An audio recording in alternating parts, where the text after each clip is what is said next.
الرحمن الرحیم صدق اللہ العظیم۔ بزرگوں، بھائیوں اور دوستوں، آپ لوگ خوش قسمت ہیں کہ آپ لوگوں نے تراویح کے اندر پورا قرآن مجید سنا۔ ویسے تو حضرت علی رضی اللہ تعالیٰ عنہ کی روایت ہے کہ جو قرآن مجید نماز میں کھڑا ہو کے پڑھتا ہے 1 حرف پر 100 نیکیاں ملتی، اور اگر بیٹھ کر نماز میں پڑھتا ہے 1 حرف پر 50 نیکیاں ملتی۔ نماز سے باہر قرآن مجید کی تلاوت کرتا ہے باوضو 1 حرف پر 25 نیکیاں ملتی۔ بغیر وضو کے قرآن کو ہاتھ لگائے بغیر تلاوت کرتا ہے 1 حرف پر 10 نیکیاں ملتی۔ تو گویا آپ لوگوں نے پورا قرآن مجید مولانا نوید صاحب نے پڑھا، الف سے لے کر الحمد کی الف سے لے کر والناس کی سین تک پورا قرآن مجید پڑھا اور کھڑے ہو کر پڑھا۔ اب خود اندازہ لگائیں 1 حرف پر 100 نیکیاں، یہ تو عام قاعدہ اور قانون ہے، اور رمضان میں یہ 70 گنا بڑھا دیا جاتا ہے۔ تو گویا 1 حرف پر آپ خود سوچیں 7,000 نیکیاں آپ کو مل رہی، تو کتنی لاکھوں کروڑوں نیکیاں آپ نے کھڑے ہو کر کمائی ہوں گی۔ یہ صرف نماز کے اندر جو آپ کھڑے ہوئے تراویح میں آپ نے جو کیا کیا، قرآن مجید پڑھا، یہ اس کا ثواب۔ پھر جو رکوع بندہ سجدہ کرتا ہے، سجدے کے بارے میں آتا ہے 1 سجدہ کرنے پر 1,500 نیکیاں ملتی۔ تو گویا آپ نے 40 سجدے 20 رکعت کے اندر جب کیے، خود سوچیے آپ کو 60,000 نیکیاں صرف سجدہ کرنے پر ملی۔ اب خود سوچتا ہے بندہ، حیران رہ جاتا ہے کہ اللہ رب العزت عطا کرنے آتا ہے رمضان میں، ذرا ذرا سی چیزوں پر عطا کرتا رہتا ہے، بس تھوڑی سی محنت کرنی پڑتی ہے، کوشش کرنی پڑتی ہے۔ اسی وجہ سے علماء نے لکھا، ایک بات لکھی ہے کہ رمضان میں آپ بڑی عبادتیں نہیں کر سکتے، لیکن کم از کم اتنا کر سکتے ہیں کہ اپنے آپ کو گناہ سے بچائیں۔ آپ زیادہ عبادتیں، آپ کو پتہ ہے آپ قرآن زیادہ نہیں پڑھ سکتے ہیں، تھک جاتے ہیں، لیکن چلو آپ روزہ سو کر گزارتے ہیں، سو کر گزار لیں، لیکن کوشش یہ کریں کہ اپنے آپ کو گناہ سے دور رکھیں۔ کہ بس بعض ہمارے ساتھی اگر بعض ہوتے ہیں، جیسے اسلام آباد وغیرہ میں جب تھے، وہ کہتے تھے یار ہمارا روزہ نہیں گزرتا ہے، تو روزہ گزارنے کے لیے وہ فلمیں دیکھتے تھے۔ چلو 3 گھنٹے کی فلم دیکھ لیں، 4 گھنٹے کی، صبح سے لے کر شام تک بس بیٹھے رہے اور فلم دیکھ رہے ہیں، روزہ گزار رہے ہیں۔ حالانکہ ایسا ہوتا ہے، حدیث میں آتا ہے بعض روزے دار ایسے ہیں کہ جن کو سوائے بھوک اور پیاس کے کچھ نہیں ملتا۔ یہ وہ روزے دار ہوتے ہیں کہ جو اپنا روزہ گناہوں کی شکل میں گزارتے ہیں۔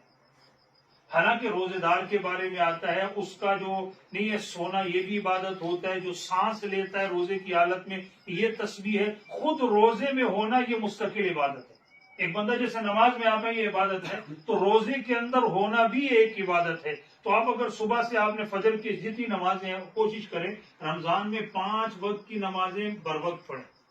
وہ جماعت کے ساتھ پڑھیں، اور تھوڑا بہت آپ قرآن مجید کی تلاوت کر سکتے ہیں کریں، بعض کام کرنے والے کام کرتے ہیں کریں، لیکن کوشش کریں اپنے آپ کو گناہ سے بچائیں۔ یہ تراویح کا ختم ہو گیا، اب کوشش کریں کہ ہم نے آخری رمضان تک تراویح پڑھنی ہے، ختم تو ہو گیا۔ اب اگر چھوٹی ترتیب بنائے چھوٹی تراویح کی تو بہتر ہے، چھوٹی تراویح پڑھے، لیکن کوشش کریں میں تراویح کی نماز چھوڑنی نہیں ہے۔ تو بہرحال آپ لوگ بہت خوش قسمت ہیں کہ آپ لوگوں نے اپنا قیمتی جو نہیں اپنا وقت اس کو قیمتی کیا، نماز کے اندر قرآن مجید سنا تسلی کے ساتھ۔ اللہ رب العزت آپ کو اس قرآن مجید کی برکتوں سے مالا مال کرے۔ دعا کریں۔ ایک تو ختم قرآن کے موقع پر دعائیں قبول ہوتی ہیں، لہذا اپنے دلوں کے اندر بھی دعا کر دو۔ یا اول الاولین یا آخر الاخرین یا ذا القوة المتین یا راحم المساکین یا ارحم الراحمین، اللہم صلی علی النبی الامی وعلی آلہ وسلم تسلیما۔ یا اللہ تراویح کے اندر جو قرآن مجید ختم ہوا، یا اللہ اس کو اپنے دربار میں قبول فرما۔ یا اللہ اس پڑھنے پڑھانے میں سننے سنانے میں یا اللہ جو کمی کوتاہی ہوئی، یا اللہ اپنے فضل سے درگزر کا معاملہ فرمانا۔ یا اللہ ہم کمزور ہیں، جیسے رمضان میں عبادتیں کرنی چاہیے یا اللہ ویسی عبادت نہیں کر سکے، یا اللہ جیسے قرآن پڑھنا چاہیے ویسے نہیں پڑھ سکے، یا اللہ جس طرح اخلاص کے ساتھ نمازیں پڑھنی چاہیے ویسے نہیں پڑھ سکے، لیکن اللہ ہم کمزور ہیں، ٹوٹی پھوٹی عبادتیں تیرے حضور لے کر آئے ہیں۔ یا اللہ اپنے فضل سے ان عبادتوں کو قبول فرما، یا اللہ اپنے فضل سے ان عبادتوں کو قبول فرما۔ یا اللہ تجھے تیرے حبیب کا واسطہ دے کر کہتے ہیں کہ اللہ ہمارا دامن گناہوں سے بھرا ہوا ہے، کوئی ایسی نیکی نہیں جو تیرے حضور پیش کر کے اس پر فخر کر سکے، لیکن یا اللہ ہمارے دامن میں نامہ اعمال میں گناہ ہی گناہ ہیں، دن کو بھی گناہ، رات کو بھی گناہ، لوگوں کے سامنے بھی گناہ، تنہائی میں بھی گناہ، یا اللہ ایسے ایسے گناہ ہیں جو لوگوں کے سامنے آئے تو یا اللہ ہماری عزتوں کا جنازہ نکل جائے، یا اللہ تو نے اپنے فضل سے یا اللہ اس پر ستاری کی چادر ڈالی ہوئی ہے، یا اللہ اس پر غفاری کی چادر ڈال دے، ہمارے گناہوں کو معاف کر دے، ہمارے نامہ اعمال سے مٹا دے، ہمارے اعضاء سے مٹا دے،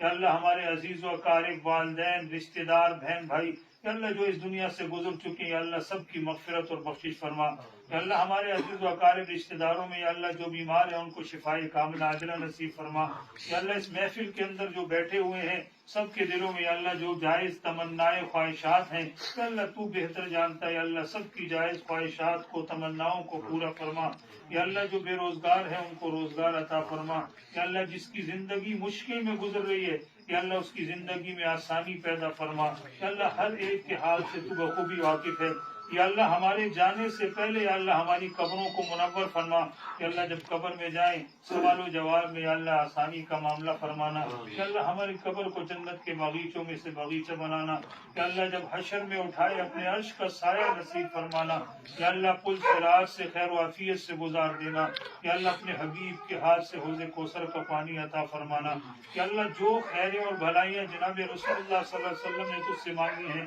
یا اللہ وہ ساری خیریں اور بھلائی ہمیں عطا فرما، یا اللہ جن شرور سے پناہ مانگے یا اللہ ہمیں ان سے بچا، یا اللہ ہم سب کا خاتمہ ایمان پر فرما، اور یا اللہ ایمان پر ایسی موت دینا کہ مرتے وقت تو ہم سے راضی ہو، اور زبان پر یا اللہ یہ کلمہ اشہد ان لا الہ الا اللہ واشہد ان محمدا عبدہ ورسولہ جاری ہو۔ اللہم صل علی النبی الامی وآلہ وسلم تسلیما۔